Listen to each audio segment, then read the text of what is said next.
പോകുന്നത് നിർത്തണമെന്ന് പറഞ്ഞ സഖാക്കന്മാരെല്ലാവരും ഇന്ന് ഭാരതീയ ജനതാ പാർട്ടിയുടെ താമരാങ്കിത ഹരിതവർണ്ണ കാവി പതാക ഏറ്റുപിടിച്ചുകൊണ്ട് ബിജെപിയിൽ പ്രവർത്തിച്ചുകൊണ്ടിരിക്കുകയാണ്.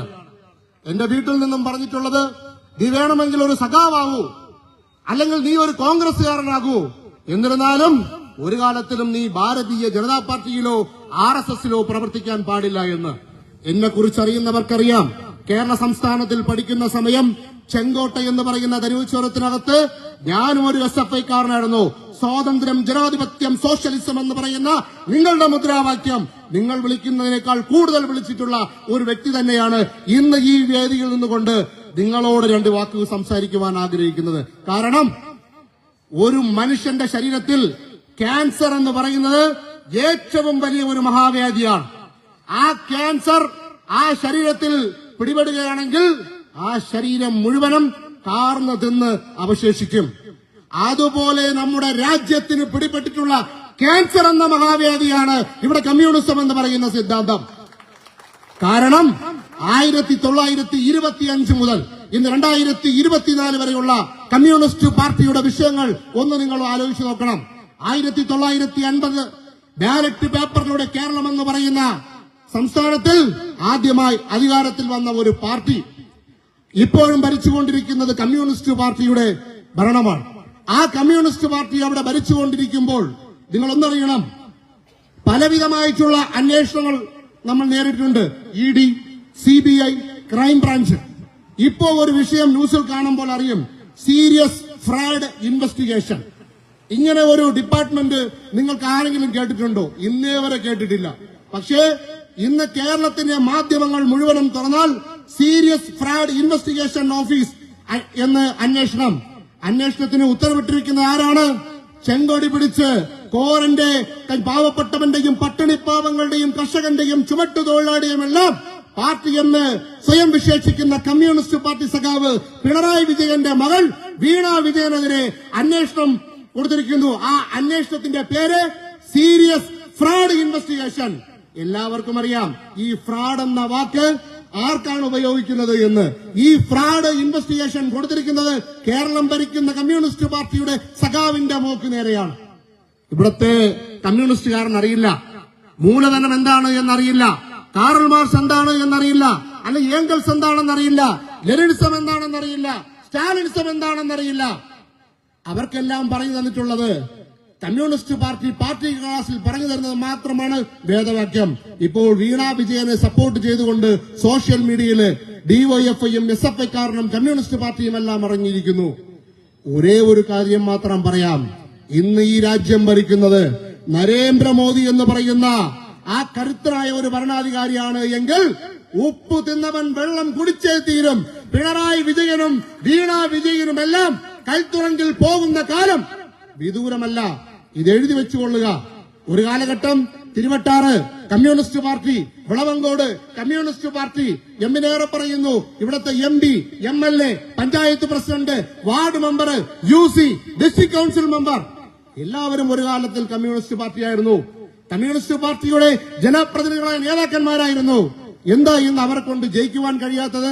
കാരണം അവരെ മുന്നോട്ട് വച്ചിട്ടുള്ള നയങ്ങൾ, അവർ പറഞ്ഞിട്ടുള്ള കാര്യങ്ങൾ മുഴുവനും തെറ്റാണ് എന്ന് ജനം തിരിച്ചറിയപ്പെട്ടു. പ്രധാനമന്ത്രി കൊടുക്കുന്ന 2000 രൂപ ATMൽ നിന്നും എടുത്ത് പ്രധാനമന്ത്രി സമ്മാൻ കിസാൻ പദ്ധതി 2000 രൂപ ഈ സഖാവ് ATMൽ നിന്നും എടുത്തിട്ടാണ് മൈക്ക് കെട്ടി നരേന്ദ്രമോദിയെ വിമർശിക്കുന്നത്. പ്രധാനമന്ത്രി കൊടുത്ത പ്രധാനമന്ത്രി ആവാസ് യോജന സ്കീമിലുള്ള സൗജന്യ വീട്ടിനകത്ത് കയറുന്ന ഉറങ്ങിയതിനു ശേഷമാണ് കമ്മ്യൂണിസ്റ്റുകാരൻ ഫേസ്ബുക്കിൽ പോസ്റ്റ് ഇടുന്നത് നരേന്ദ്രമോദി ഒഴിയുക. ആ പ്രധാനമന്ത്രി AAY PHH കാറ്റഗറിയിൽപ്പെട്ട പാവപ്പെട്ടവനും പട്ടിണിപ്പാവങ്ങളിലും കർഷകനും ചുമട്ടുതൊഴിലാളിക്കും എല്ലാവരും ജാതി, മതം, വർഗം, വർണ്ണം ഒന്നും നോക്കാതെ കൊടുത്തിട്ടുള്ള ആ സ്കീമിലുള്ള 30 കിലോ അരി വാങ്ങി വീട്ടിൽ കൊണ്ടുവച്ച് കഞ്ഞി കുടിച്ചതിനു ശേഷമാണ് കമ്മ്യൂണിസ്റ്റുകാരൻ പറയുന്നത് നരേന്ദ്രമോദി ഒഴിയണം, നരേന്ദ്രമോദി രാജിവെക്കണമെന്ന്. എന്നെ കേൾക്കുന്ന ഏതെങ്കിലും ഒരു കമ്മ്യൂണിസ്റ്റുകാരൻ ഉണ്ട് എങ്കിൽ ഒന്ന് പറയണം. നിങ്ങള് ബെല്ലാർമിൻ എന്ന് പറയുന്ന MP ഈ കന്യാകുമാരി ജില്ലയിൽ MP ആയിരുന്ന സമയത്ത് ചെയ്തിട്ടുള്ള നേട്ടങ്ങളെ കുറിച്ച് പറയണം.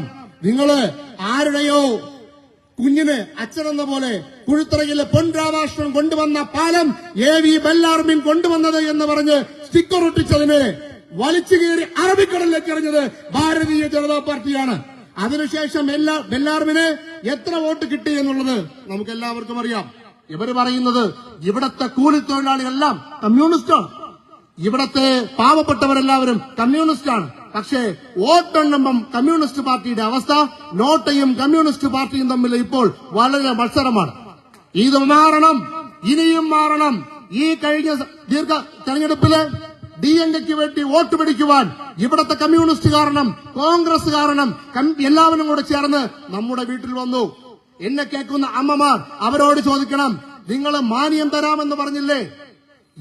എല്ലാവരും നിങ്ങളുടെ മുമ്പിൽ വന്ന് പറഞ്ഞ് വോട്ട് വാങ്ങിയില്ലേ? എവിടെയാണ് കൊടുത്തത് എന്ന് എന്റെ അമ്മമാർ അവരോട് ചോദിക്കണം. എമ്മിനേറെ പറയുന്നു, 1 കിലോ പഞ്ചസാര അധികമായി നൽകാം. ഞങ്ങൾ അധികാരത്തിൽ വന്നാൽ ഇവിടത്തെ കമ്മ്യൂണിസ്റ്റുകാരനും കോൺഗ്രസ്സുകാരനും നിങ്ങളോട് പറഞ്ഞതാണ്, ഓരോ റേഷൻ കാർഡിനും 1 കിലോ പഞ്ചസാര അധികമായി നൽകാമെന്ന് പറഞ്ഞു. ആർക്കെങ്കിലും തന്നോ? ഇവിടുത്തെ പോലീസ് ഉദ്യോഗസ്ഥന്മാർ അവിടെ മാനിഫെസ്റ്റോയിൽ എഴുതിയിട്ടുണ്ട്, ആഴ്ചയിൽ നിർബന്ധമായും 1 ദിവസം അവധി കൊടുക്കാമെന്ന് പറഞ്ഞു ഇവിടുത്തെ പോലീസ് ഡിപ്പാർട്ട്മെന്റിന്. ഇപ്പോ പോലീസുകാരുടെ അവസ്ഥ എന്ന് പറയുന്നത് ഇവരെ എല്ലാവരെയും പേടിച്ചുകൊണ്ട് ആ പാവങ്ങളെല്ലാം ലോങ് ലീവ് എടുത്തു പോവുകയാണ്. കാരണം കള്ളനെ പിടിച്ചാലും കൊള്ളക്കാരനെ പിടിച്ചാലും മണ്ണ് കടത്തവനെ പിടിച്ചാലും കോറി മുതലാളിയെ പിടിച്ചാലും വന്നു നിൽക്കും ഇവിടെ ചെങ്കോടിയും പിടിച്ചുകൊണ്ട് നിൽക്കുന്ന സഖാക്കന്മാർ. പോലീസുകാരന് നല്ല രീതിയിൽ പ്രവർത്തിക്കുവാൻ പോലും കഴിയുന്നില്ല. ഇതിനൊരു മാറ്റമുണ്ടാവണമെന്നുണ്ടെങ്കിൽ 39 വയസ്സായിട്ടുള്ള ഒരു IPS ഉദ്യോഗസ്ഥൻ തന്റെ പഠനത്തിലൂടെ വളർന്ന് വലുതായി ഈ രാജ്യത്തിന് മുഴുവനും മാറിയ ഒരു തുടുതുടുപ്പുള്ള ഒരു യുവാവ് ആ 39ാമത്തെ വയസ്സിൽ 200-ൽ പരം നിയമസഭാ മണ്ഡലങ്ങൾ കാൽനടയായി നടന്നുകൊണ്ട് 234 നിയോജക മണ്ഡലങ്ങളും പൂർത്തീകരിച്ച് ഈ വരുന്ന 27-ാം തീയതി നരേന്ദ്രമോദി അദ്ദേഹത്തിന്റെ പരിപാടി ചെയ്യും. ഒന്നെഴുതി വെച്ചുകൊള്ളുക, ഇവിടെ കേൾക്കുന്ന പാവപ്പെട്ടവരായിക്കൊള്ളട്ടെ, ഇവിടെ കേൾക്കുന്ന പട്ടിണി പാവങ്ങളായിക്കൊള്ളട്ടെ, പോലീസുകാരായിക്കൊള്ളട്ടെ, നരേന്ദ്രമോദിയുടെ കരങ്ങൾക്ക് ശക്തി പകരുവാൻ അണ്ണാമലയുടെ നേതൃത്വത്തിൽ 2026 തമിഴ്നാട്ടിൽ ഭാരതീയ ജനതാ പാർട്ടിയുടെ താമരാങ്കിത ഹരിതവർണ്ണ കാവിപ്പതാക പാറിപ്പറക്കുന്ന ദൂരം വിദൂരമല്ല. അന്നും ഈ പ്രദേശത്ത് പാട്ടയും കുലുക്കി ചെങ്കൊടിയും പിടിക്കുവാൻ 1-2 ആൾക്കാർ കാണും. അതിനു വേണ്ടിയിട്ട് നരേന്ദ്രമോദി ഇപ്പോഴത്തെ ബഡ്ജറ്റില് യുവാക്കന്മാർക്ക് ഗവേഷണം നടത്തുവാൻ വേണ്ടി കോടിക്കണക്കിന് രൂപ മാറ്റിവെച്ചിട്ടുണ്ട്.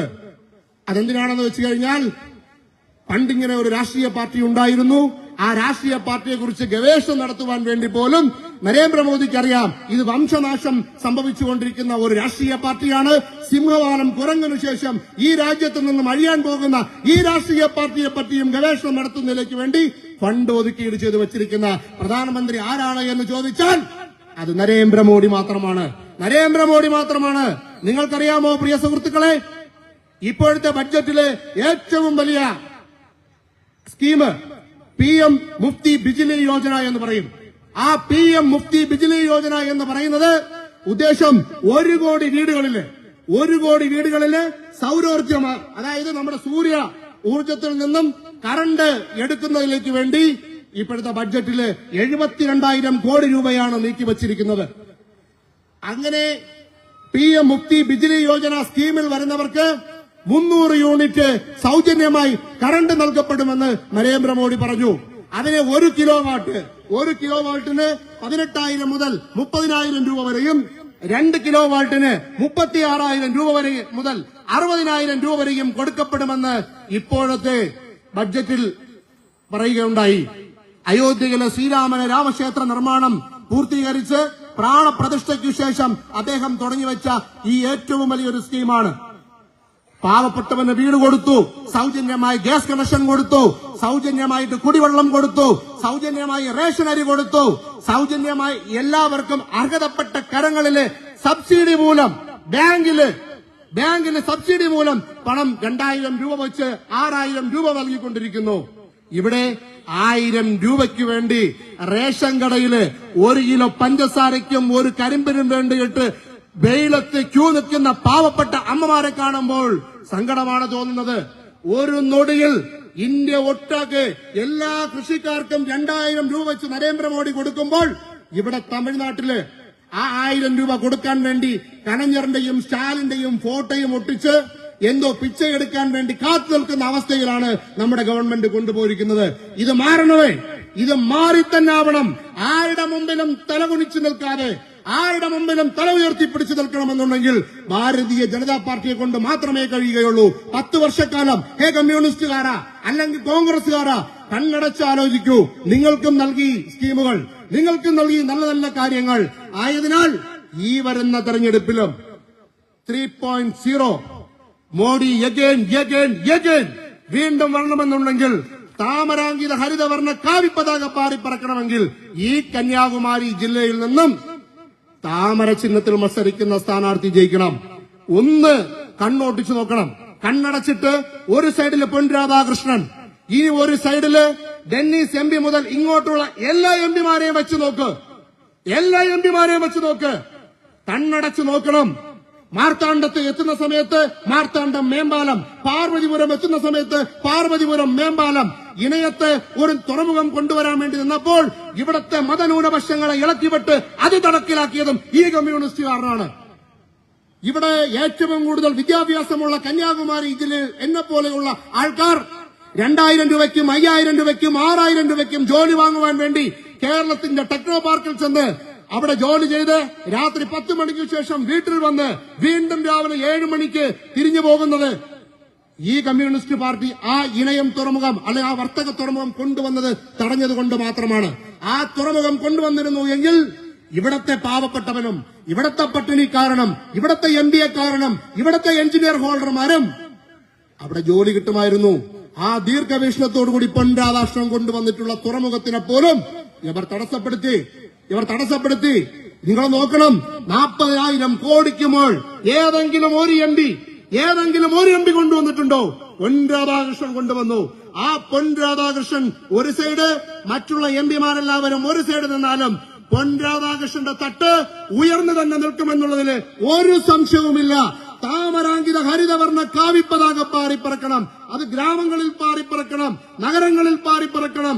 6 നിയോജക മണ്ഡലങ്ങളിലും താമരയുടെ MLAമാർ ജയിക്കണം. അതിനായിട്ട് ഈ പ്രദേശത്തിലുള്ള സാധാരണക്കാരായിട്ടുള്ള ജനങ്ങൾ താമരയ്ക്ക് വോട്ട് നൽകണമെന്ന് മാത്രം പറഞ്ഞുകൊണ്ട് ഞാൻ എന്റെ വാക്കുകൾ നിർത്തുന്നു. നന്ദി, നമസ്കാരം. ഭാരത് മാതാ.